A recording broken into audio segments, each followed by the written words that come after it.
Assalamualaikum warahmatullahi wabarakatuh. Nama saya Suci Nurul Azizah, BP 1901052042. Langsung saja saya mulai kepada soal pertama. Yang pertama yaitu jelaskan pengertian sampling. Sampling adalah proses pengambilan sampel-sampel dari sebuah sinyal dengan cara mengukur amplitudo secara periodik di waktu tertentu. Frekuensi sampling harus lebih besar dari 2 kali frekuensi yang disampling untuk sekurang-kurangnya memperoleh puncak dan lembah. Ini adalah tampilan dari proses sampling. Untuk garis kuning merupakan sinyal kontinu dan garis diskritnya merupakan hasil samplingan. Selanjutnya yaitu jelaskan pengertian aliasing. Aliasing merupakan fenomena bergesernya frekuensi tinggi gelombang seismik menjadi lebih rendah yang diakibatkan pemilihan interval sampling yang terlalu besar. Ini adalah tampilan dari gambar aliasing. Jika sampling interval 2 mili per detik atau 4 mili per detik, maka spektrum gelombang bersangkutan sekitar 80 Hz. Tetapi jika sampling interval 16 mili per detik, maka frekuensi bergeser menjadi lebih rendah, yaitu sekitar 20 Hz. Selanjutnya itu nomor 2. Jelaskan pengertian quantizing. Quantizing merupakan proses menentukan segmen-segmen dari amplitudo sampling dalam level-level kuantisasi amplitudo dari masing-masing sampel dinyatakan dengan harga integer dari level kuantisasi yang terdekat. Dilakukan proses quantizing sangat diperlukan karena tidak mungkin kita menganalisa tanpa jelas sampel yang muncul. Berikut ini adalah tampilan dari proses quantizing. Contoh ini menunjukkan sinyal analog asli berwarna hijau, sinyal terkuantisasi berwarna titik hitam, dan sinyal yang direkonstruksi dari sinyal terkuantisasi berwarna kuning. Dan untuk perbedaan antara sinyal asli dan sinyal yang direkonstruksi berwarna merah. Soal nomor 3. Compounding adalah suatu proses gabungan di mana kompresi volume sebelum transmisi dikombinasikan dengan ekspansi volume sesudah transmisi. Proses compounding ini diperlukan karena dapat mengurangi tingkat kebisingan di penerima. Compounding digunakan di telepon dan aplikasi audio lainnya seperti mikrofon nirkabel dan rekaman analog. Selanjutnya yaitu soal nomor 4.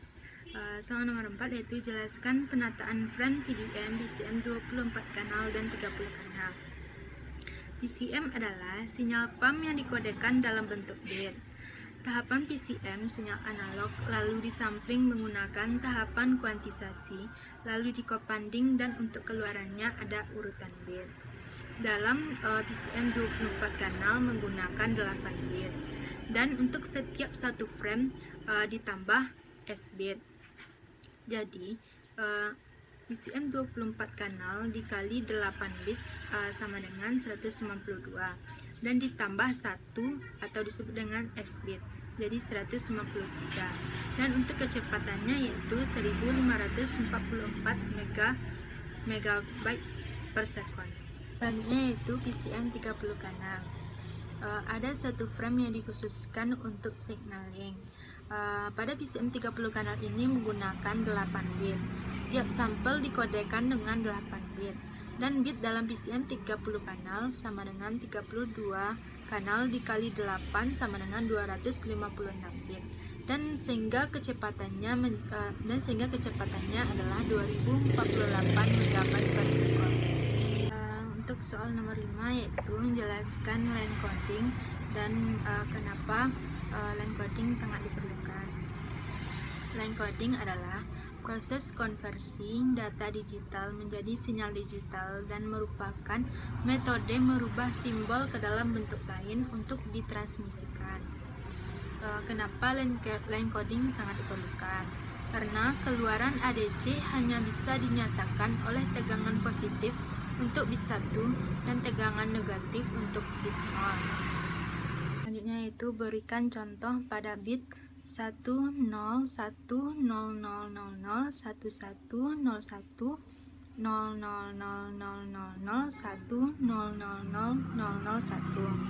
Pertama yaitu dengan NRZ atau non-return to zero.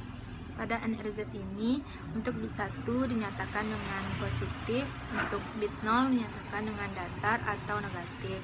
Yang kedua yaitu NRZ mark 1, yaitu pengkodean ini mengkodekan setiap bit 1 dinyatakan dengan perubahan level. Misalnya 1 dan 0 dinyatakan dengan bit sebelumnya karena bertemu dengan bit dan dinyatakan dengan perubahan level. Yang ketiga yaitu NRZ space. Pada NRZ space ini setiap bit 0 adanya perubahan level tegangan, dan untuk setiap bit 1 dinyatakan dengan tegangan tetap. Selanjutnya yaitu RZ atau return to zero. Pada RZ ini untuk bit 1 setengahnya positif, setengahnya lagi negatif, dan untuk bit 0 tetap. Untuk yang kelima yaitu di fase. Untuk di fase ini bit 1 setengahnya positif, setengahnya lagi negatif, dan untuk bit 0 kebalikannya, setengahnya negatif, setengahnya lagi positif. Selanjutnya yaitu alternate mark inversion. Pada alternate mark inversion ini menggunakan bit 1 dengan polaritas yang berbolak-balik. Sekian dari hasil jawaban ujian akhir semester sistem telekomunikasi dari saya. Banyak kurangnya saya ucapkan terima kasih. Assalamualaikum warahmatullahi wabarakatuh.